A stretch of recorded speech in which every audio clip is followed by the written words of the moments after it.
예, 김대기 선생입니다. 자, 오늘 같이 공부할 거는 향가 중에서 화랑을 소재로 하고 있는 글 두 가지를 보시게 될 겁니다. 첫 번째 글은 제목이 찬 기파랑가라고 되어 있죠. 기파랑이 사실 정확히 누군지는 알려져 있지 않습니다만 화랑이었을 거라고 추측이 되는 것인데, 제목을 보시면 찬 기파랑가니까 기파랑에 대한 예찬을 하고 있는 노래라고 볼 수 있겠죠. 자, 두 번째 것은 드고라는 분이 지은 노래고요. 모 죽지랑가라고 되어 있습니다. 자, 모니까 추모하는 글이라고 볼 수 있겠죠. 어쨌든 간에 추모하다 혹은 사모하다라고 볼 수 있을 것 같은데요. 자, 두 가지 모두 다 화랑과 관련되어 있는 글이기 때문에 향가 중에서 찬 기파랑가가 출제가 될 때는 지금 보시는 모 죽지랑가가 보기로 나오거나 혹은 그 반대의 경우도 왕왕 있기 때문에 공부하는 입장에서는 이 두 가지를 함께 묶어서 공부해 두는 것도 좋지 않을까 싶습니다. 자, 우선 그렇다면 첫 번째 나와 있는 찬 기파랑가부터 설명을 드리도록 하죠. 자, 전체 10줄로 되어 있는 19채 향가인데요. 자, 이 교과서마다 해석이 조금 다를 겁니다. 향가는 우리가 알고 있다시피 향찰로 기록되는 게 일반적이고요. 뭐 당연히 그렇겠죠. 그런데 향찰을 해석하는 기본 원칙은 우리가 모두 알고 있다시피 뜻이 있는 실질 형태소에 대해서는 훈독을 하게 되고요. 그 다음에 뜻이 없는 조사나 접사나 어미와 같은 형식 형태소는 음독을 하는 것을 기본 원칙이라고 우리가 알고 있습니다. 그런데 실제로는 잘 안 되는 모양입니다. 그래서 어떤 글들을 보면 교수님들에 따라서 이렇게 해석하기도 하고 저렇게 해석하기도 하고 해석의 차이가 조금 있는데, 다른 글들은 보통은 뭐 그런 차이가 있다고 하더라도 교과서에 실릴 때 한 분의 해석만 실림에 반해서 찬 기파랑가 같은 경우에는 양주동 해석과 김환진 해석이 두 가지 중에 어떤 것 하나가 거의 반반인 것 같아요. 실리는 경우가 있고, 물론 뭐 대부분의 경우에는 김환진 해석보다는 양주동 해석으로 더 많이 공부를 하게 됩니다만, 우리가 오늘을 공부할 때는 선생님 일단 기본 설명은 가장 많이 하고 있는 양주동 해석으로 먼저 설명을 드릴 거고요. 추후에 설명이 다 끝난 다음에 김환진 해석으로 되어 있는 것 한번 보면서 어떤 부분에 차이점이 있는지를 같이 살펴보시게 될 겁니다. 자, 우선 그렇다면 첫 번째 충담사라고 하는 승려죠. 우리 안민가 본 적이 있습니다. 얼마 전에 안민가라고 하는 작품을 본 적이 있는데 그 작품을 지은 작가가 동일한 작품을 또 썼습니다. 어쨌든 간에 이분들이 이것저것 많이 쓰시는 바람에 여러분들 고생하고 있습니다. 자, 어쨌든 찬 기파랑가 같이 한번 일단 읽은 다음에 먼저 얘기해 볼게요. 열침에 나타난 달이, 자, 열고 나타났다는 뜻입니다. 하늘의 구름을 열고 나타난 달이 흰 구름 쫓아 떠가는 것 아니냐라고 묻고 있고요. 새파란 나리여의, 나리는 시냇물입니다. 새파란 시냇물에 기랑의 즈시 모습이 있구나. 일로 나리 제벽에, 자, 이로써 나리는 아까 시냇물이었죠. 시냇물의 제벽은 조약돌이에요. 시냇물의 조약돌에 낭이 지니시던 마음의 끝을 쫓고 싶구나. 감탄사 나왔고요. 작가지가 높아 서리도 못 눕게 할, 서리도 눕게 하지 못할 하랑의 우두머리여라고 하고 일단 이야기가 끝났죠. 자, 19채 한가 지금 보신 건 양주동 해석으로 지금 나온 것들을 보여드린 건데요. 자, 한 단락씩 끊어가면서 얘기를 할 텐데, 자, 우선 먼저 말씀드리고 싶은 것은 양주동 해석에 따르면 이게 문답이라고 문답의 형식으로 해석이 되어 있어요. 제일 첫 번째 세 줄은 하자가 하늘에 떠 있는 달한테 묻는 걸로 되어 있어서 문사라고 하고요. 그 다음에 4구부터 8구까지는 달이 하자한테 얘기하는 답사라고 되어 있습니다. 그 다음에 마지막에 낙구, 9구하고 10구는 화자의 독백이라고 되어 있으니까 일단 3단 구성을 취하는데 1, 3까지가 문사고 4, 8까지가 답사고 90은 다시 화자의 독백으로 이루어지는 대화의 형식, 문답의 형식으로 이루어져 있다라고 보시면 일단은 될 것 같아요. 자, 이제 한 단락씩 보시면서 하나하나 살펴보도록 하겠습니다. 자, 첫 번째 분 보시죠. 열침에 나타난 달이, 자, 열침의 앞에다가 가로치시고요. 의미상 구름을이라고 집어넣으시면 나중에 해석하시기가 편합니다. 자, 구름을 열고 나타난 달이 이런 말이에요. 하늘에 구름을 열고 나타난 달이 흰 구름 쫓아 떠가는 것 아니냐라고 하자가 묻는 겁니다. 자, 우선 구름에다가, 달에다가 동그라미 치시고요. 1이라고 좀 붙여두시면 좋겠습니다. 자, 이 글 전체를 읽어보면 기파랑을 비유하는 말이 기파랑 혹은 기파랑의 고매한 인품을 비유하는 말이 총 4가지가 언급이 되는데 첫 번째 나오는 것이 하늘에 떠 있는 달이에요. 자, 왜 달을 기파랑에 비유했는지는 금방 알 수 있겠죠. 어두운 밤에도 하늘 높이 떠서 어두운 온 세상을 비추고 있는 모습이니까 강명한 존재, 아마 기파랑의 훌륭한 인품 같은 것을 달이라고 하는 것에 비유해서 표현하고 있고 형식상으로는 하자가 지금 달한테 묻고 있는 그런 형식을 취하고 있는 겁니다. 한 번 더 해볼게요. 구름을 열고 나타난 달이 흰 구름 쫓아 떠가는 것 아니냐. 자, 끝났고요. 그 다음은 4구부터 8구까지 진행을 할 텐데 요건 답사라고 말씀을 드렸죠. 그 질문을 받은 달이 화자한테 해주는 답사라고 보시면 돼요. 자, 읽어보겠습니다. 새파란 나리여의, 자, 새파란 나리는 시냇물입니다. 맑은 시냇물이겠죠. 자, 일단 그 나리에다가 동그라미 치시고 이라고 좀 붙여주세요. 자, 새파란 시냇물도 뭘 의미하는 거냐면 깨끗한 기파랑의 인품을 비유하는 것이라고 알려져 있어요. 그러면 지금 기파랑을 비유하는 게 2가지가 나왔죠. 첫 번째가 달이 나왔고요. 두 번째가 나리, 시냇물이 나온 겁니다. 자, 새파란 시냇물에 기랑의 즈시 모습이 있구나.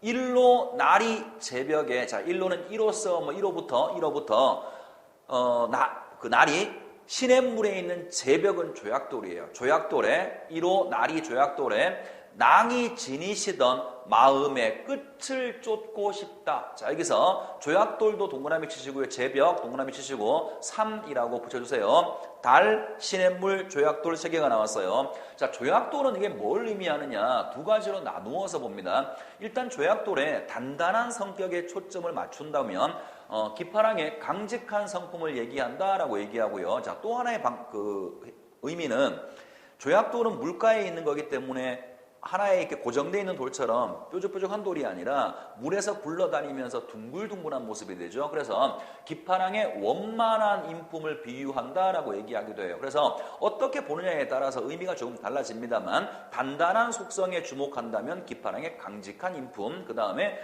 둥글둥글한 외적인 모습에 초점을 둔다 그러면 기파랑의 원만한 인품을 비유한다라고 볼 수 있어요. 자, 그러면 일단 여기까지는 해석하기 어렵지 않고요. 문답의 형식으로 되어 있다라고 하는 것과 글 속에 나와 있는 소재 중에서 지금까지 3개 찾았습니다. 이 3가지가 기파랑의 모습을 비유한다고 하는 거 다 이제 알게 됐습니다. 그 다음 하나 또 중요한 얘기 하나 하죠. 선생님이 언젠가 한번 숭고미를 설명했던 기억이 있는 것 같은데요. 자, 숭고미, 어떤 대상을 예찬할 때는 우리가 우아미가 보인다라고 그래요. 이걸 당연히 기파랑에 대한 예찬이죠. 처음부터 마지막까지 기파랑에 대한 예찬을 하고 있어. 오죽하면 제목이 찬이겠어요?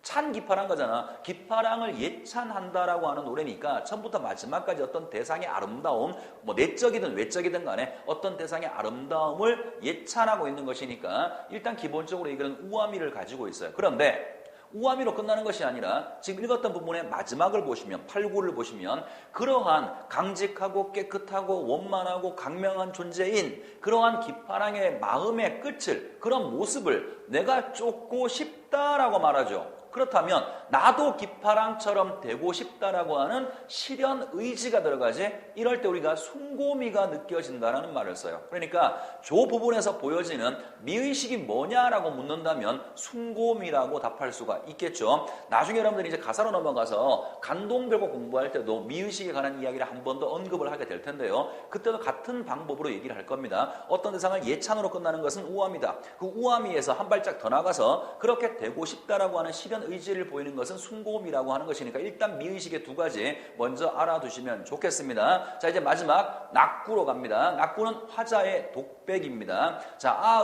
시상을 집약하는 낙구에 감탄사가 나와 있고요. 잣가지가 높아 선생님 지금 낙구에서 시상을 집약한다고 했는데요. 요 얘기 잠깐만 다시 한번 해볼게요.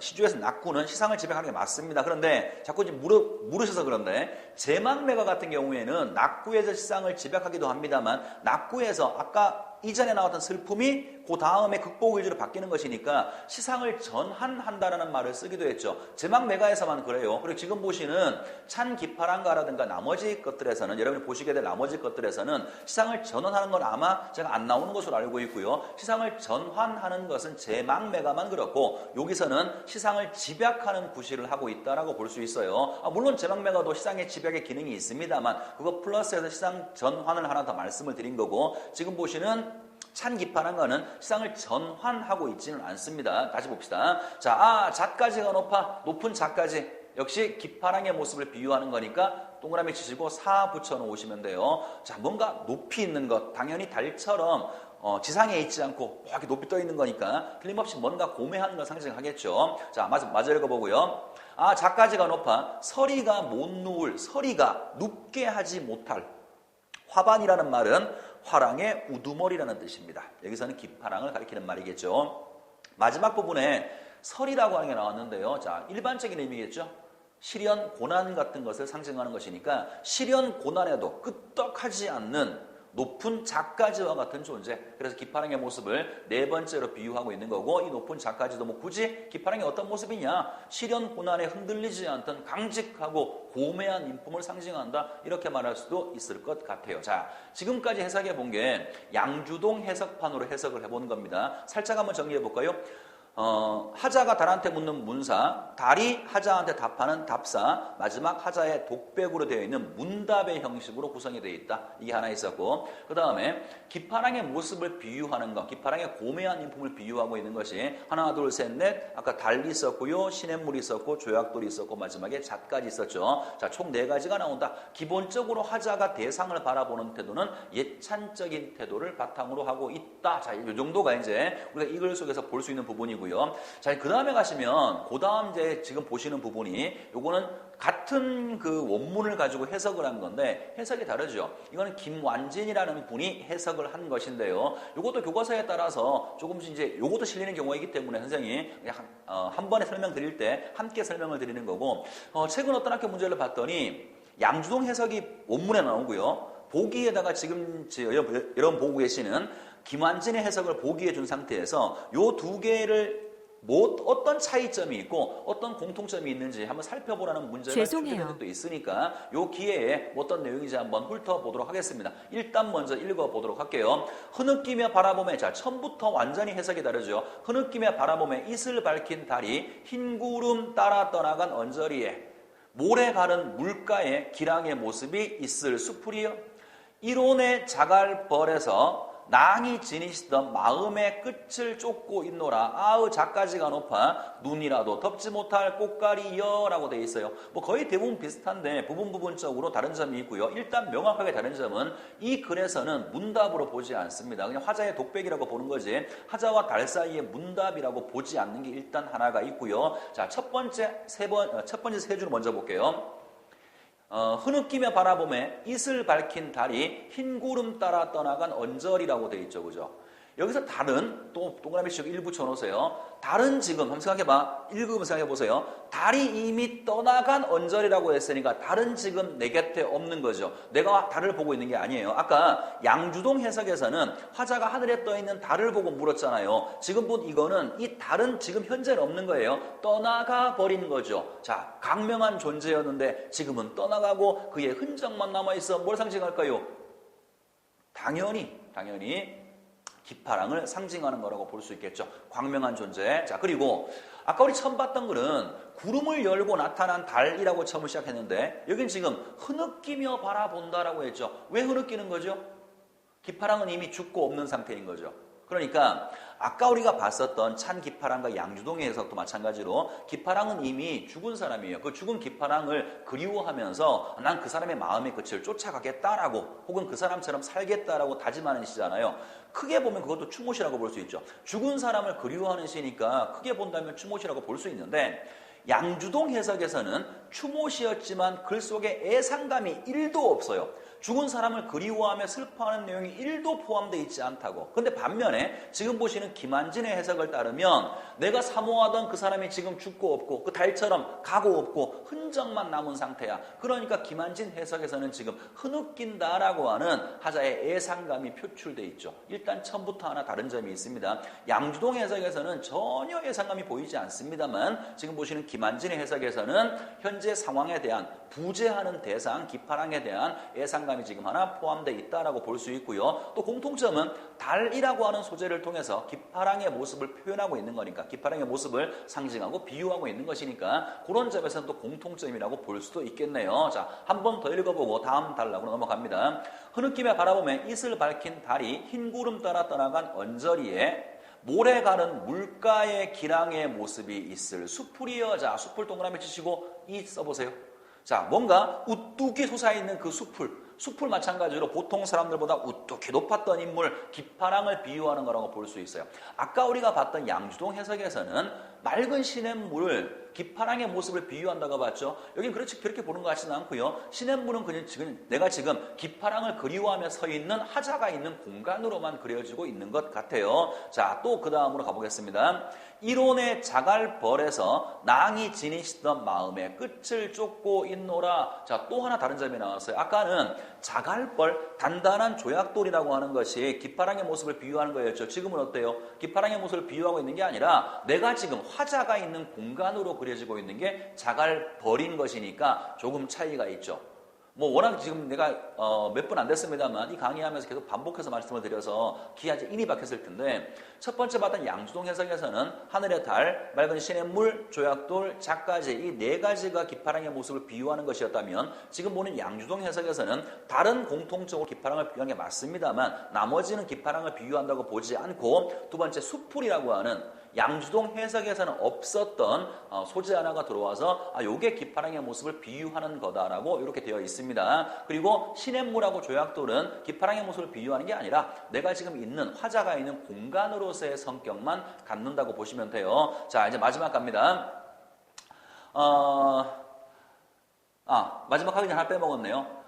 이 사람도 마찬가지로 이 해석에서도 마음의 끝을 쫓고 싶다고 했으니까 숭고미를 가지고 있는 건 역시 마찬가지고요. 자, 이제 낚고 갑니다. 잣나무 가지가 높아 눈이라도, 아까 봤던 시는 설이라고 했는데 이건 눈이라고 바꿨네요. 기능은 똑같습니다. 시련, 고난 의미하는 거고요. 눈이라도 덮지 못할 꽃갈 하랑의 우두머리라는 뜻이에요. 자, 그래서 뒷부분 마지막은 별로 차이점이 없지만 중간중간에 조금 해석상으로 차이점이 있는 게 있어요. 다시 한번 정리해 말씀을 드리면 김환진 해석에서 기파랑을 상징하는 것은 하늘의 달, 수풀, 그 다음 마지막에 나와 있는 잣가지라고 볼 수 있겠죠. 큰 틀에서 예찬적 태도를 취하고 있는 점은 두 개가 똑같고요. 그 마음의 끝을 따르려고 하는 숭고미를 보인다는 점도 두 가지가 공통점이라고 볼 수 있는데, 차이점이 있다면 지금 보시는 김한진의 해석에서는 기파랑을 비유하는 말 다르고, 그 다음 또 하나가 예상감.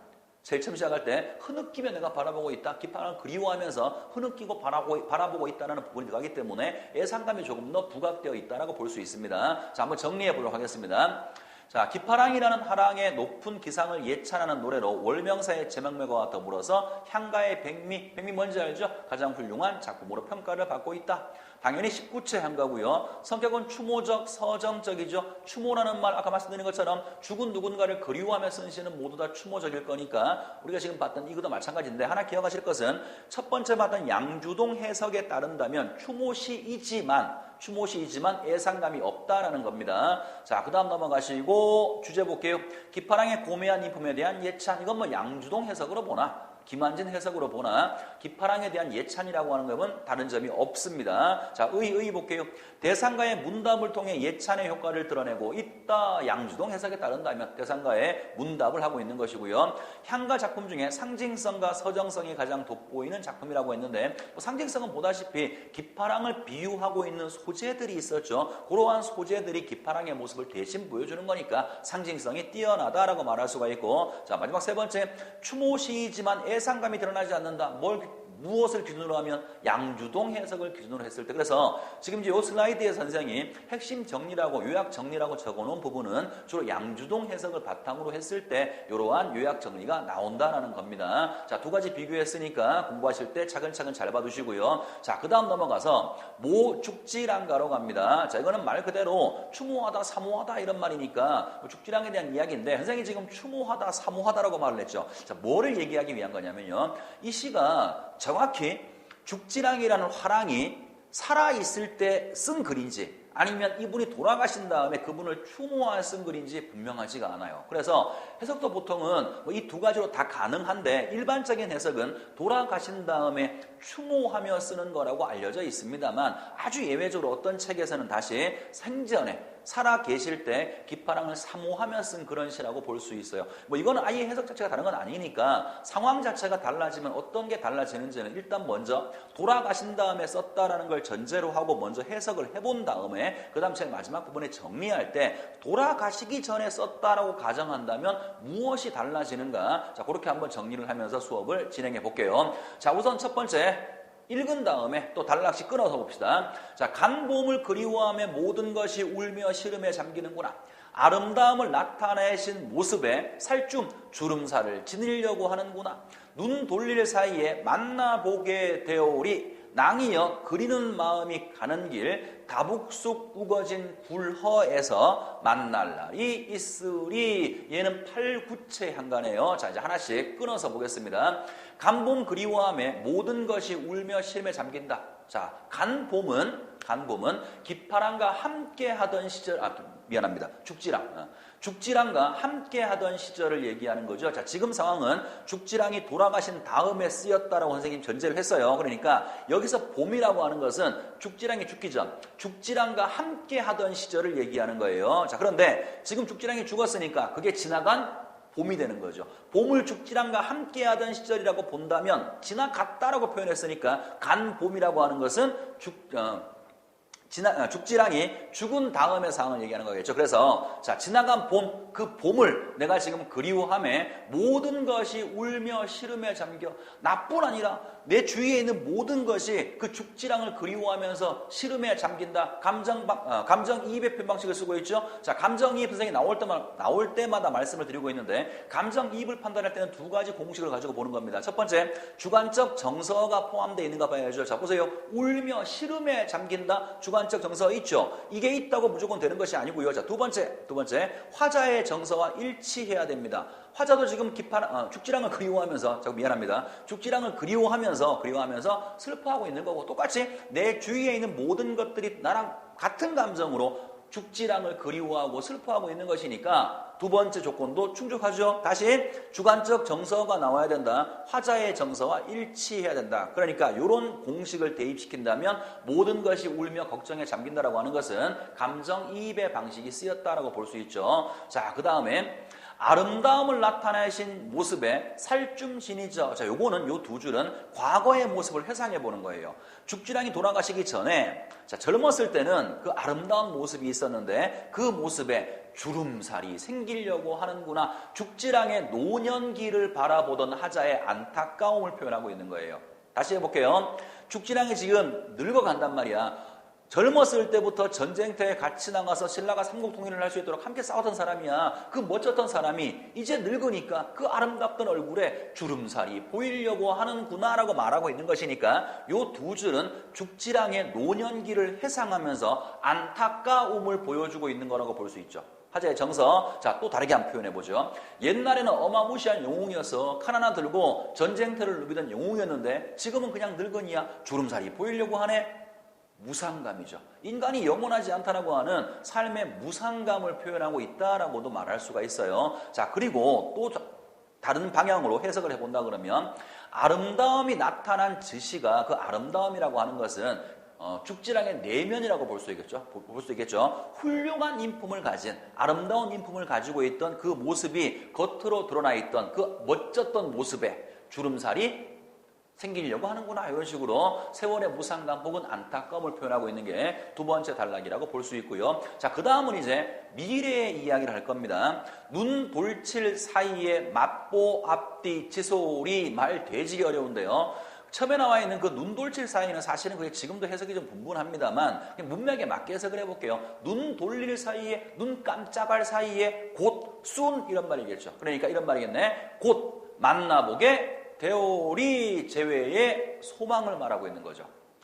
이미 돌아가신 지금 내 곁에 없는 부재하는 대상인 죽지랑을 이제 끝이야 이게 아니라 다시 난 만나보게 될 거다. 죽은 다음에 만나보게 될 거라고 하는 재회의 소망을 말하고 있고요. 자, 이제 마지막 갑니다. 낭이여, 이거 8, 9채 한가인데 마치 19채 한가처럼 처음 시작할 때 감탄형으로 시작하고 있죠. 자, 낭이여, 그리워하는 마음이 가는 길. 자, 죽지랑을 그리워하는 나의 이 마음이 가는 그 길에 다북쑥 굴허에서 잘밤이 있을 거야. 다북쑥 굴허는 뭐 해석을 해보면 다북쑥 쑥이 우거져 있는 뭐 마을 혹은 굴허 이렇게 해석을 하는데 사실 이게 정확히 어느 부분을 말하고 있는지 어떤 지역을 말하고 있는지는 지금도 아무도 알 수는 없습니다. 다만 문맥상으로 본다면 죽지랑을 그리워하던 내 마음이 가다가 어떤 마을에서 그 죽지랑과 반드시 만나서 함께 잘밤이 있을 것이다. 재회의 확신을 하는 것으로 이야기가 마무리되어 있는 거죠. 자, 그래서 요 글은 아까 봤던 그 찬 기파랑가랑 같이 비교해 본다 그러면 기본적으로 자기가 흠모했던 화랑에 대한 이야기이기 때문에 소재의 공통점은 가지고 있다고 말할 수 있어요. 그런데 극명한 차이점은 아까 처음 봤었던 찬 기파랑가는 주로 예찬적인 태도를 보이고 있죠. 다시 말해서 예상적인 내용보다는 그 사람의 마음을 내 따르고 싶어. 나도 그 화랑처럼 되고 싶어. 숭고미를 보여주면서 예찬적인 태도를 보인다면 지금 보시는 요 글은 예찬적이라기보다는 뭔가 죽은 사람을 그리워하는 예상적인 내용이 조금 더 강조되어 있다라고 볼 수 있겠죠. 자, 지금 선생님이 해석한 것은 죽지랑이 돌아가신 다음에 이 글이 쓰여졌다라고 전제를 하고 해석을 한 것이고요. 만약에 이 글을 죽지랑이 돌아가시기 전의 상황이다. 아직 죽기 전에 죽지랑을 사모하는 마음을 표현한 것이라고 본다면 어떤 게 달라지냐면 여기서 지나간 봄이라고 했을 때 처음 시작할 때 지나간 봄이라고 했을 때 우리는 어떻게 생각했었죠 이거?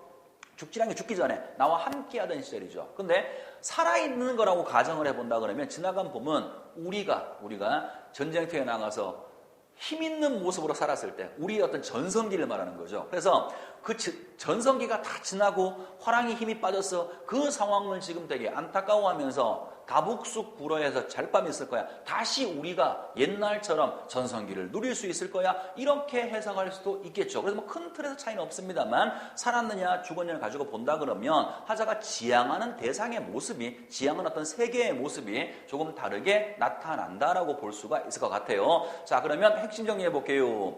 연대신라 효소왕이라고 하고요. 갈래는 8, 9채 한가고 성격은 찬양적, 흠모적, 추모적이고요. 제재는 그렇고 주제 보세요. 죽지랑에 대한 흠모와 재회의 소망이라고 말했죠. 그죠? 돌아가신 죽지랑에 대해서 추모하고 그의 인품을 흠모하고 다시 만날 것이다라고 하는 재회의 소망을 이야기하면서 마무리 지은 글이 모죽지랑가라는 글입니다. 이렇게 해서 오늘 화랑을 소재로 하고 있는 향가 두 가지를 봤습니다. 자, 수고 많았습니다.